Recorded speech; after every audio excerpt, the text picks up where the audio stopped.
ito na, ang mas matindi, yung Russian court decision na arestuhin ang mga ICC judges na nag-issue ng warrant of arrest kay President Putin.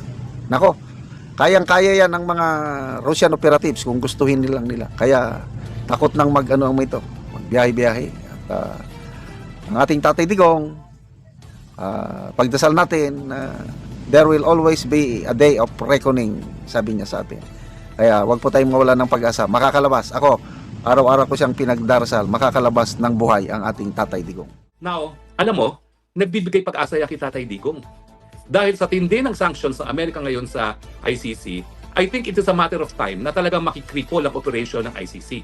Nagrereklamo na ngayon yung mga West na hindi sila nagkakaroon ng bank account, hindi sila makapagpadala ng pera sa kanilang home countries, pati mga visa nila at kanilang mga kaanak na re-revoke ng Amerika. Now, imagine yourself, ikaw isang foreign judge, nagtatrabaho ka sa Amerika sa ICC, pero ang pamilya mo nandoon sa iyong home country, hindi ka makapagpadala ng pera, paano gagawin mo? Di ba? Sino ngayon ang gusto magtrabaho sa ICC kung hindi ka pwedeng magpadala ng pera sa iyong home country? At saka, ang nakakatawa dyan, maski sa Netherlands, may mga card companies naman na hindi naman naka-domicile sa Amerika, hindi ka rin bibigyan ng card company dahil natatakot sila dahil ikaw ay specified sa sanctions ng Amerika. Pag binigyan kanila ng credit card, baka matigil ang operasyon nila sa Amerika. So ano ngayon ang buhay ng mga judges at prosecutors sa ICC? It's a cash society. So nakakatawa talaga yan kasi ako tumira ako dun sa, well, anyway, dito sa Europa, no? Paano ka magbabayad ng upa mo? Lahat yan ay electronic na, no? Sa Pilipinas, GCash, dito may counterpart sila na lahat talaga halos ng transaksyon ay electronic. Walang ganyang facility ngayon ang mga judges at mga prosecutor at mga empleyado ng ICC. So talagang dapat sila mabuhay as cash. Pero pinaka-nakakaintriga nga is, paano pinapasok ng Japan as the biggest donor country sa ICC, yung contribution niya sa ICC na hindi gumagana yung SWIFT. Ewan ko, siguro ginagawa nila cash. Siguro through the Embassy of Japan, pinapadala na cash at pinapapasok dito sa bank account sa Netherlands. Pero I think it's a matter of time na pati yung bangko ng ICC sa Netherlands titigil na service ng ICC kasi nga natatakot sila na kapag meron silang commercial transactions sa Amerika, pati yun po pwedeng madali ng mga Amerikano sa freeze order. So, sa suma total, huwag tayong mawalan pag-asa. Alam ko, nabasura na with finality yung ating hiling na magkaroon ng interim release si Tatay Digong. Nabasura na ng trial chamber yung ating question sa jurisdiction ng hukuman, didesisyonan pa yan ng appeals chamber. At ang sabi ko nga sa inyo, minsan i-discuss ko yan dahil maganda naman yung sinumite na kung sino man ang nagsulat ng appeals ni Tatay pagdating sa jurisdiction. At pangatlo, meron pa yung issue kung kaya ba niyang humarap sa isang paglilitis na didesisyonan pa lang ng pre-trial chamber at meron pang appeal yan. So meron pa tayong at least 2 pagkakataon para mapalaya si Tatay Digong. Yun nga yung sa appeal sa jurisdiction na kapag tayo ay nanaig dyan, ay uwi ng Pilipinas si Tatay Digong. At saka yung unfit to stand trial na may possibility na mapalaya at mapauwi rin sa Pilipinas si Tatay Digong. Pero ang pangatlo pa is kapag tuluyang na-paralyze na ang operation ng ICC. At sa tingin ko, doon sa kinuwento ng appeals chamber judge ng ICC na napakahirap ng buhay nila, na ang ICC ay frozen ang kanilang finances, binibilang na lang natin ang araw. Pag gusto mo ko ang ICC at sabihin, hindi na namin kaya. Nababahala ang isa sa mga ICC judge na nagbasura sa interim release ni dating Pangulong Rodrigo Duterte matapos tamaan ng sanctions na ipinataw ng Estados Unidos laban sa ICC kung saan na-freeze ang mga bank accounts at naputol ang akses ng mga judges sa mga pangunahing serbisyong pinansyal. Sa isang panayam, inilarawan ni ICC Judge Luz del Carmen Ibanez, presiding judge ng Appeals Chamber, kung paano agad na ikinansela ang kaniyang credit card, hinarangan ang dollar accounts at na-freeze ang pondo nang walang malinaw na paliwanag. Ayon kay Judge Ibanez, hindi na siya makagamit pa ng Uber, Western Union at iba pang basic services dahil sa biglaang pag-freeze ng pondo, at ang mas mabigat pa umano ay pati ang kaniyang pamilya ay nadamay dahil sa kinansela rin umano ang US visa ng kaniyang anak na isang international lawyer. Matatandaang si Judge Ibanez Ordonez ang nagbasa at nagpatibay ng desisyong tuluyang pagbasura sa apela ni PRRD para sa interim release. Samantala, ikinabahala naman ni dating presidential spokesperson Attorney Harry Roque ang ipinataw na US sanctions laban sa mga opisyal ng International Criminal Court o ICC ng direktang epekto sa kalagayan ni dating Pangulong Rodrigo Duterte na kasalukuyang nasa kustodiya ng ICC. Babala ni Roque, kung na-freeze na ang mga bank accounts ng ilang ICC judges, hindi malayong maapektuhan pati ang mga pangunahing pangangailangan ng mga nakadetain na nasa ilalim ng jurisdiksyon ng korte, kabilang na ang dating Pangulo. Ayon kay Roque, malinaw umano na ang sanctions ay hindi lamang usaping politikal kundi may potensyal na humanitarian consequences, lalo na kung maaapektuhan ang kakayahan ng ICC na pondohan ang pang-araw-araw na operasyon nito, kabilang na ang pangangalaga sa mga nakakulong. Bilang solusyon, muling iginiit ni Roque ang kaniyang matagal ng paninindigan laban sa international na korte na sana'y buwagin na ang ICC upang makauwi na si dating Pangulong Duterte at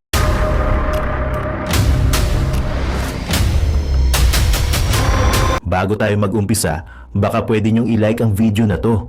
Malaking bagay ang like sa aming mga content creators. Maraming salamat po.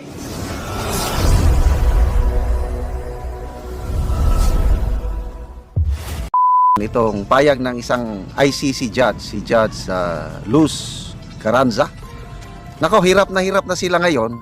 Hirap siya at sinabi niya, pati daw mga kapwa niya judges, hirap dahil sa parusa na iginawad ng US government sa kanila. Plus, itong bago pa, yung Russia. Sinintensya ng Russian government ang chief prosecutor at saka 8 ICC judges. Arrest warrant. Nako, baka dukutin sila ng mga Russian operatives. Kung nasaan sila, dukutin, dalhin sa Russia at ikulong. Kasi mayroon ng mayroon ng arrest warrant yung mga judges na yan. Dahil sa ginawa nila kay President Putin. Nako, delikado sila. Two most powerful countries, including China na rin. Ayaw sa US, ayaw sa ICC, pinaparusahan. Russia, ayaw sa ICC. China, nagrereklamo din sa ICC dahil sa ginawa nila kay Tatay Digong. Kaya, there will always be a day of reckoning, mga kaibigan.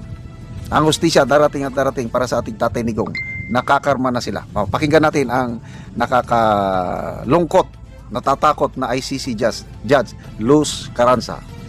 To block property and to ban immigration. And essentially, they are intended to block our accounts, bank accounts, not only in the United States, which for me is of no significance, but also in Europe. But the thing is that in Europe, the accounts we have are in European banks that normally should work independently from any policy in the United States.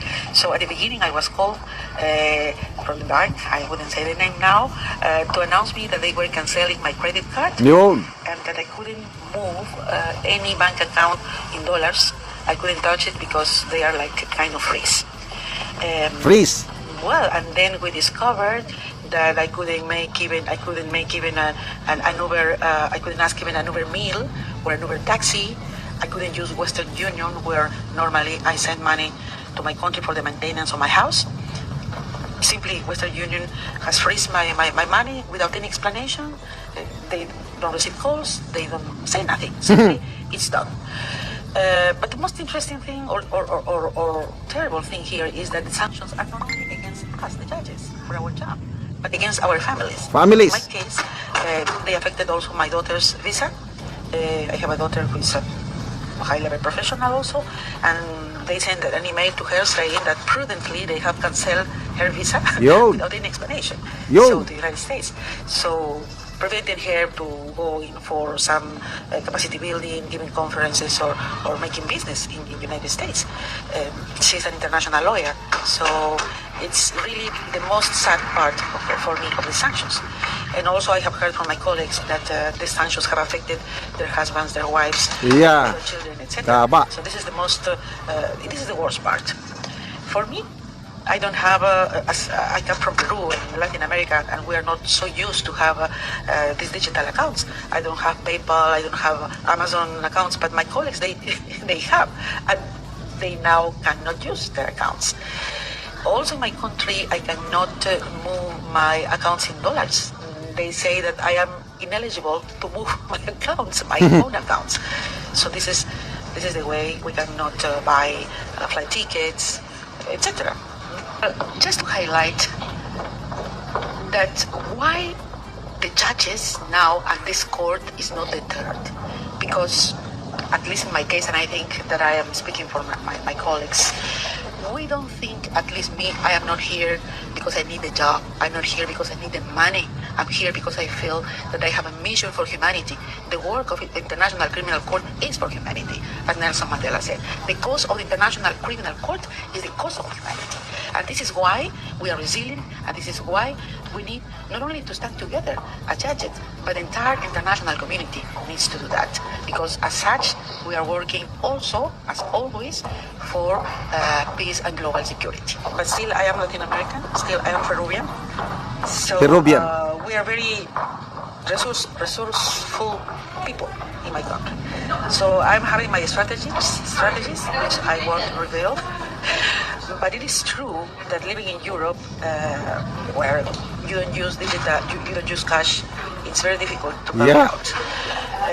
But none of this have or deterred us as judges, because those sanctions are designated to attack our independence as judges, and we are not giving up our independence. As judges, we are more united than ever, and we are carrying out our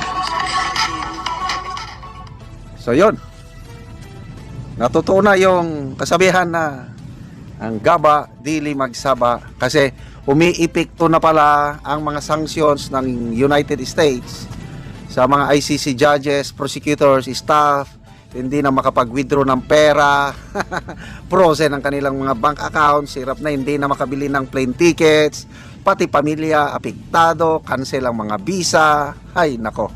So ito na ang mas matindi, yung Russian court decision na arestuhin ang mga ICC judges na nag-issue ng warrant of arrest kay President Putin. Nako, kayang-kaya yan ng mga Russian operatives kung gustuhin nilang nila. Kaya takot nang mag-ano ang ito, magbiyahe-biyahe. At ang ating Tatay Digong, pagdasal natin na there will always be a day of reckoning, sabi niya sa atin. Kaya wag po tayong mawala ng pag-asa. Makakalabas. Ako, araw-araw ko siyang pinagdarasal, makakalabas ng buhay ang ating Tatay Digong. Bigyan natin ng reaction, opinion, itong post ang balita ngayon. Title: Nasaan ang sovereignty namin? Tahasang kwestiyon ni ICC Judge Luz del Carmen Ibanez Carranza ang soberenya ng Europa at ng Netherlands matapos umano'y mag-overcomply ang mga bangko sa US sanctions laban sa mga opisyal ng International Criminal Court.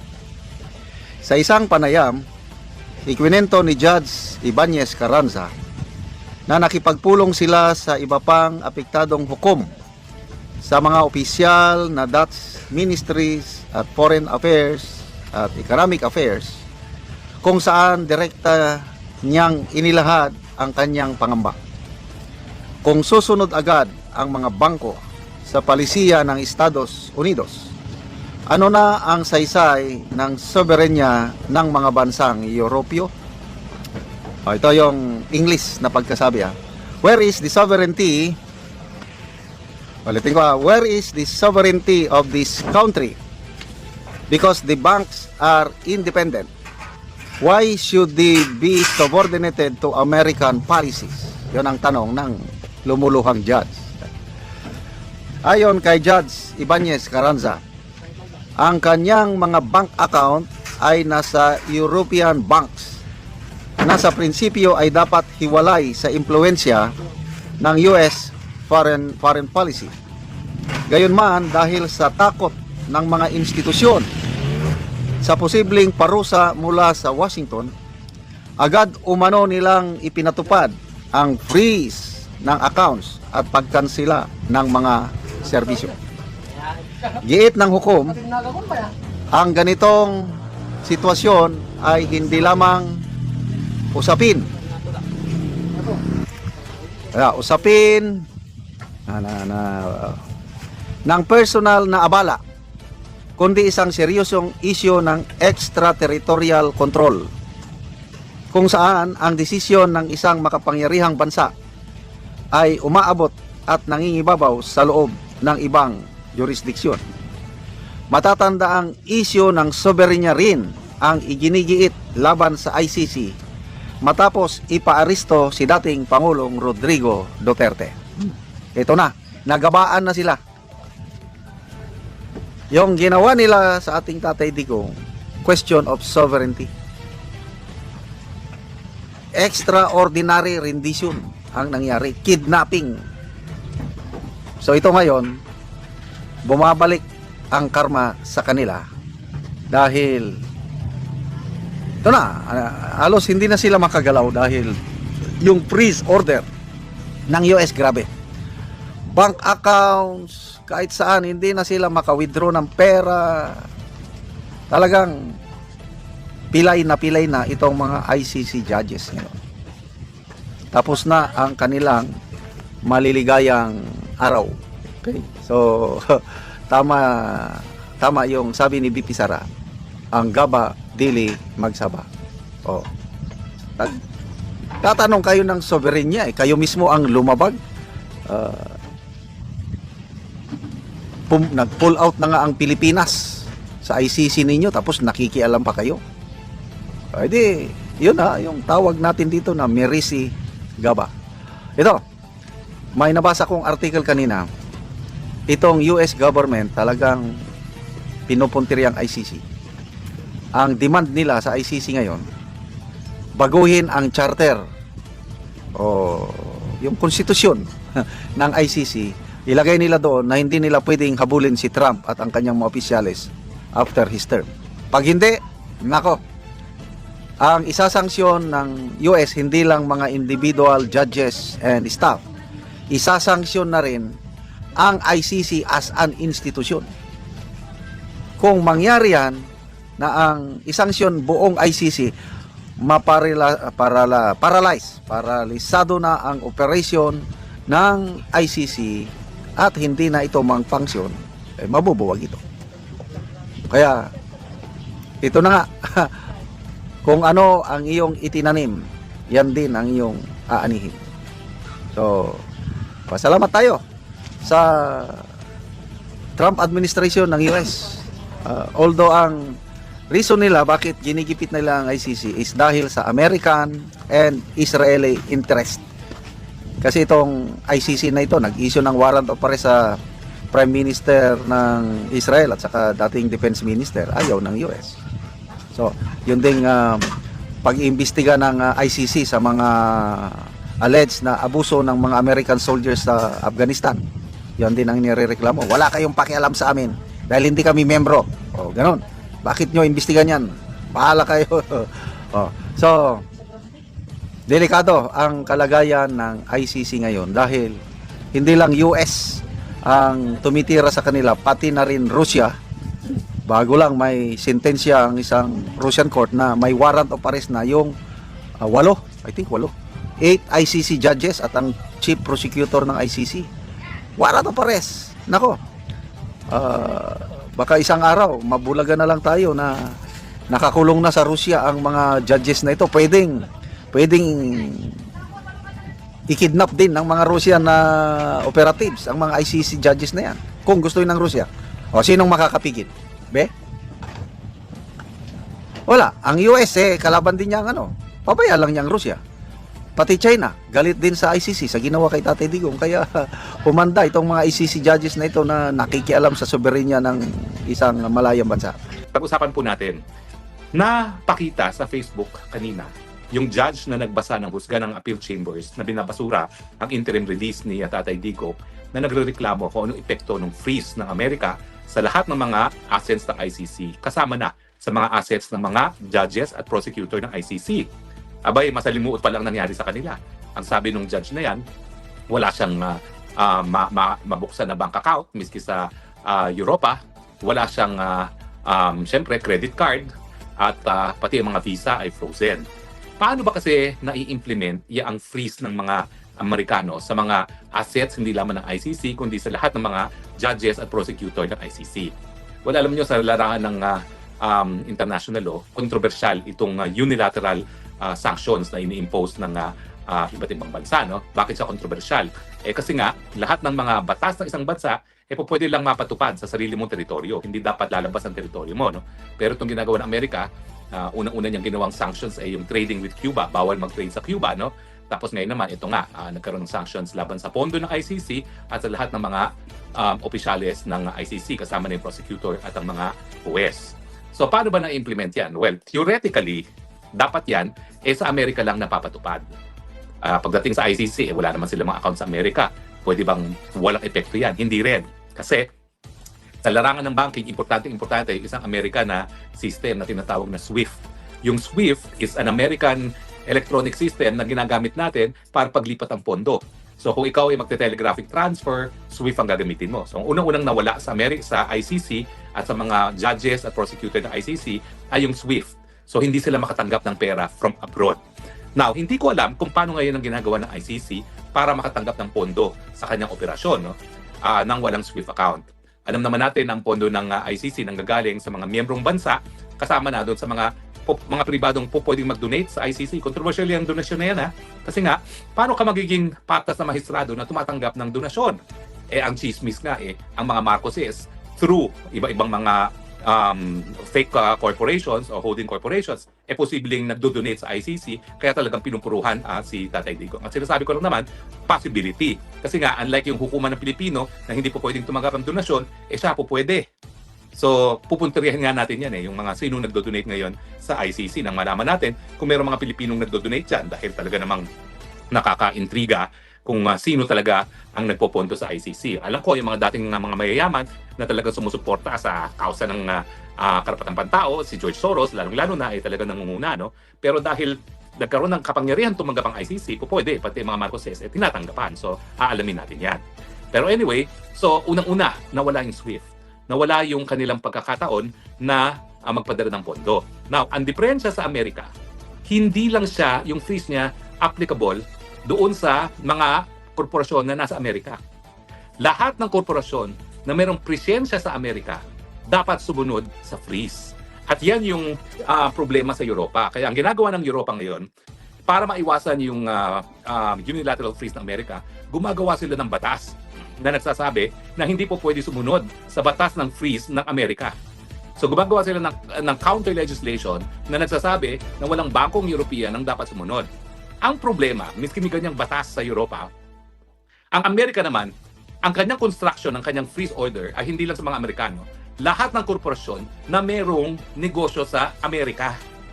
Kaya kung ikaw ay isang European bank, maski technically, hindi ka sakop ng freeze dahil wala naman ikaw sa territorial jurisdiction ng Amerika. Kapag ikaw naman ay gumagawa ng negosyo at nagpapadala ng pondo sa Amerika, technically sa Amerikano, sakop ka ng freeze. At kapag hindi ka sumunod sa freeze order, mas matindi ang magiging consequence niya, no? Dahil hindi ka lang ma-fine, baka completely maisara ang iyong mga transaksyones sa Amerika. Let's face it, no? Wala naman kahit sinong bangko, kahit sinong korporasyon na maiiwasan na magkaroon ng transaksyon sa Amerika. Yan ang dahilan kung bakit maski yung mga bank account ng mga empleyado ng ICC, gaya ng mga judges at ng prosecutor, ay nasa Dutch bank. Yung Dutch bank naman, basta meron siyang kahit anong transaksyon sa Amerika, kinakailangan sumunod dun sa freeze order. At yan ang dahilan kung bakit ang reklamo nga ng ICC judge, wala siyang bank account ngayon. Kasi miski European ang bank niyan, obviously, nagtatransact sa Amerika. Kasi sino ba naman hindi nakikipagtransaksyon sa Amerika ngayon kung ikaw ay bangko. At dahil ayaw nila na maisarado ang kanilang operasyon sa Amerika, sinusunod na nila ngayon ang freeze order, ang sanctions laban sa ICC. Ganon din nga yung mga credit cards. Kasi ang mga credit cards naman, pwede kang Visa, Mastercard, pero parang franchise lang yan. Iba't ibang mga bangko nagsusuporta ng operasyon ng mga credit card companies, no? Pero dahil nga na-honor ang transaksyon ng isang credit card, hindi lang naman sa Europe kundi sa Amerika, at kung ayaw ng credit card company na hindi sila makapaglabas ng pondo para bayaran ng mga purchases sa Amerika, kinakailangan sumunod din yan sa freeze order ng Amerika. Now, alam mo, nagbibigay pag-asa yan kay Tatay Digong. Dahil sa tindi ng sanctions ng Amerika ngayon sa ICC, I think it is a matter of time na talagang makikripol ang operation ng ICC. Nagrereklamo na ngayon yung mga West na hindi sila nagkakaroon ng bank account, hindi sila makapagpadala ng pera sa kanilang home countries, pati mga visa nila at kanilang mga kaanak na re-revoke ng Amerika.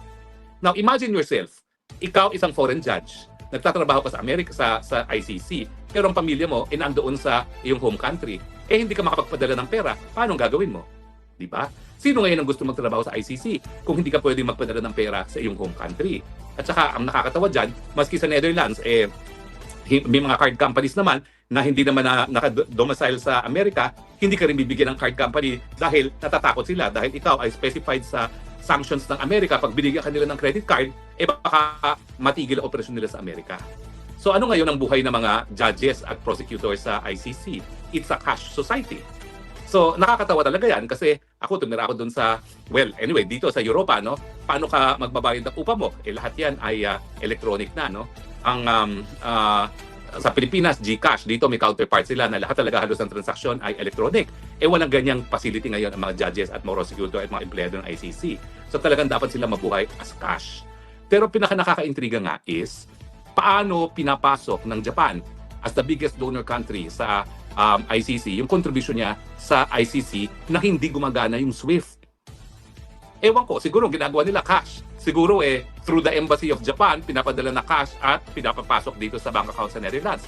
Pero I think it's a matter of time na pati yung bangko ng ICC sa Netherlands titigil na service ng ICC kasi nga natatakot sila na kapag meron silang commercial transactions sa Amerika, pati yun pwedeng madali ng mga Amerikano sa freeze order. So, sa suma total, huwag tayong mawalan pag-asa. Alam ko, nabasura na with finality yung ating hiling na magkaroon ng interim release si Tatay Digong. Nabasura na ng trial chamber yung ating question sa jurisdiction ng hukuman, didesisyonan pa yan ng appeals chamber. At ang sabi ko nga sa inyo, minsan i-discuss ko yan dahil maganda naman yung sinumite ng kung sino man na nagsulat ng appeals ni Tatay pagdating sa jurisdiction. At pangatlo, meron pa yung issue kung kaya ba niyang humarap sa isang paglilitis na didesisyonan pa lang ng pre-trial chamber at meron pang appeal yan. So meron pa tayong at least 2 pagkakataon para mapalaya si Tatay Digong. Yun nga yung sa appeal sa jurisdiction na kapag tayo ay nanaig dyan, ay uwi ng Pilipinas si Tatay Digong. At saka yung unfit to stand trial na may possibility na mapalaya at mapauwi rin sa Pilipinas si Tatay Digong. Pero ang pangatlo pa is kapag tuluyang na-paralyze na ang operation ng ICC. At sa tingin ko, doon sa kinuwento ng appeals chamber judge ng ICC na napakahirap ng buhay nila, na ang ICC ay frozen ang kanilang finances, binibilang na lang natin ng araw. Pag gusto mo ko ang ICC at sabihin, hindi na namin kaya. Dahil importante talaga ang banking system, no? Now, sa totoo lang, hindi ko talaga alam kung paano nabubuhay yung mga maestrado ngayon at mga prosecutors. Dahil ako, biski ako is asylum seeker, kahit pa paano, meron akong access to the banking system, no? Binibigyan talaga kami ng karapatan na magbukas ng bank account. Dahil kung wala kang bank account, wala ka talagang buhay dito sa Europa.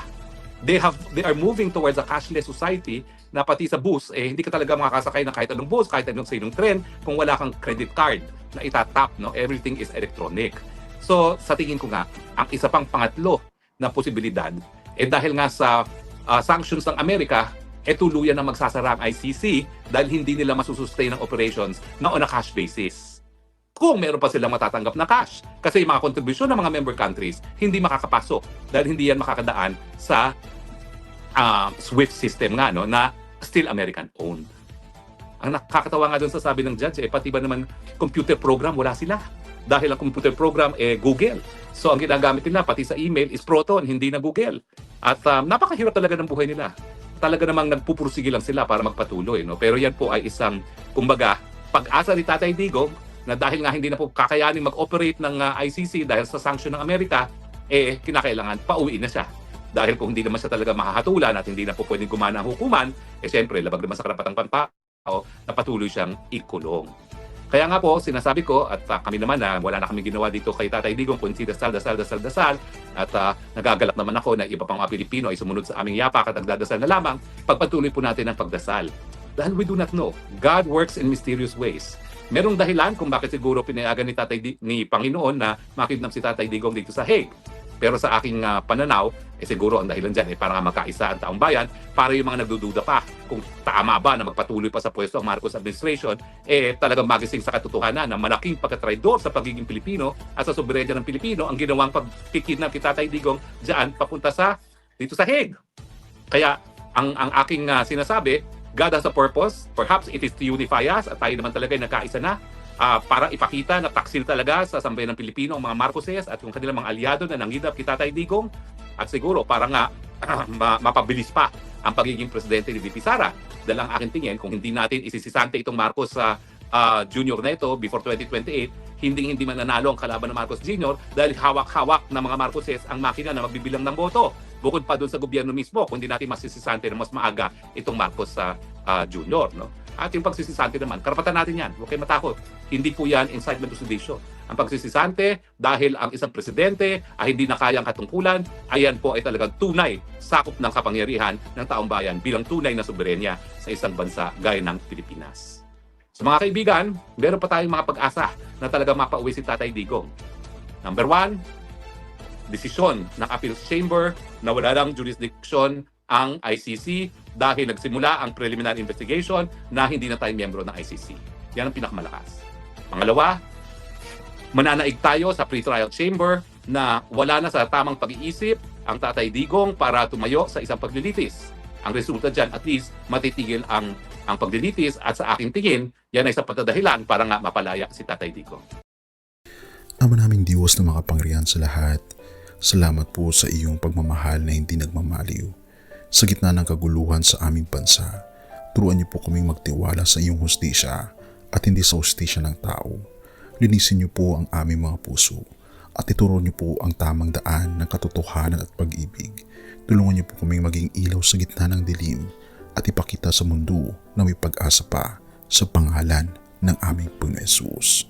Salamat po sa pag-ibig po ninyo at salamat sa pagdinig ng aming mga panalangin at iligtas niyo po kami. Sa pangalawa po ninyong pagparito at patawarin po kami sa lahat ng aming mga pagkukulang at pagkakasala sapagkat ito po ang aming samot hiling sa matamis na pangalan ng aming Panginoon Hesus. Amen. Sa lumang silid, mag-isa kang tahimik. Walang kamera, palakpak ay wala na.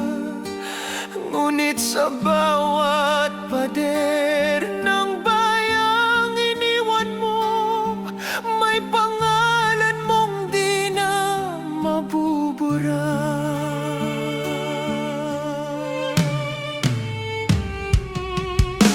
Minsan kang naging balikat ng mahihina, kalaban ng takot, kakampi ng masa.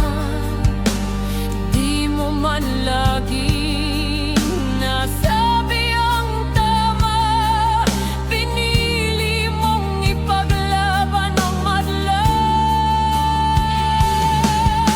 Hindi ka sakdal gaya naming lahat, pero tumindi ka nang walang pag-atras. At ngayong pagod ka na, tatay, kami naman ang sasalo ng bawat bigat.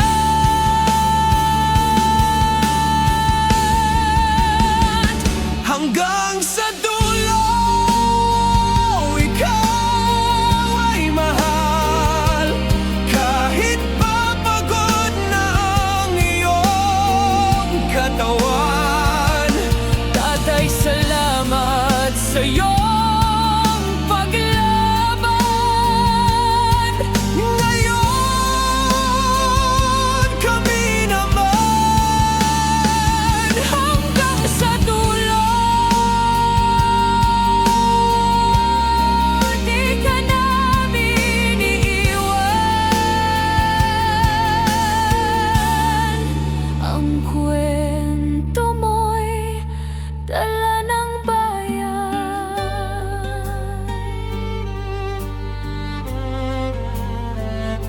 Tahimik ka na sa mga batikos. Wala nang tugon, wala nang galit, pero sa mata ng mga maralita, naroon pa rin ang tapat mong alaala. Marami mang di nakaintindi, marami pa rin ang di nakakalimot. At ngayong wala ka ng kapangyarihan, tatay, Ang magtatanggol sa'yo ay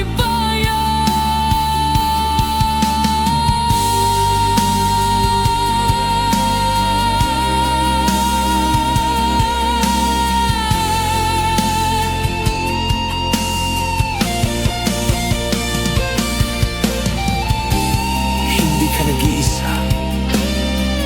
Kahit ngayon.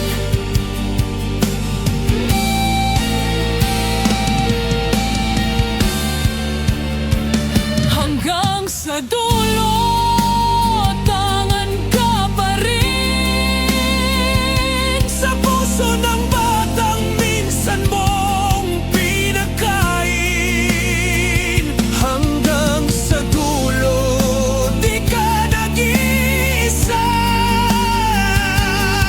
Ang dasal ng bayan ay sa'yo pa rin. Katay kami naman ang lalaban sa ngalan mo, sa alaala mo. Hanggang sa dulo. Dalangin ka ng puso ng masa.